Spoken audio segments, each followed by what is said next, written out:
നമസ്കാരം എല്ലാ പ്രിയപ്പെട്ട കൂട്ടുകാർക്കും സ്വന്തം വീണ്ടും അവധി പ്രഖ്യാപിച്ചുകൊണ്ട് ഇപ്പോൾ ഉത്തരവ് വന്നിരിക്കുകയാണ്. കൂടുതൽ ജില്ലകളിലേക്ക് ഇപ്പോൾ അവധി പ്രഖ്യാപിച്ചിരിക്കുന്നു. എല്ലാം ഈ വീഡിയോയിൽ പറയുന്നുണ്ട്. ഇപ്പോൾ തന്നെ ചാനൽ സബ്സ്ക്രൈബ് ചെയ്യാൻ പ്രത്യേകം ശ്രദ്ധിക്കുക.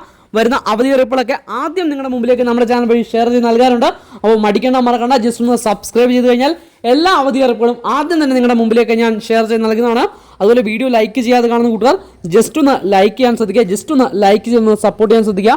അപ്പോൾ കനത്ത മഴ നാളെയും സംസ്ഥാനത്ത് തുടരുമെന്നുള്ള റിപ്പോർട്ടുകളാണ് പുറത്തു വരുന്നത്. അതിന്റെ പശ്ചാത്തലത്തിൽ ഇപ്പോൾ വിവിധ ജില്ലകൾക്ക് കളക്ടർമാർ അറിയിപ്പുകളും അവധികളും നൽകിക്കൊണ്ട് ഉത്തരവ് പുറപ്പെടുവിച്ചിരിക്കുന്നു. അതിന്റെ വിശദാംശങ്ങൾ നമ്മൾ ചർച്ച ചെയ്യുന്നത്.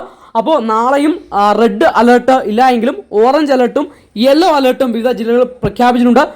ഈ ജില്ലയിലുള്ള ആളുകൾ പ്രത്യേകം ശ്രദ്ധിക്കണം എന്നുള്ള കാര്യം ഓർമ്മപ്പെടുത്തുകയാണ്. അപ്പോൾ നാളെ ദിവസം അവധി പ്രഖ്യാപിച്ച ജില്ലകളിലേക്ക് തന്നെ നമുക്ക് വരാം.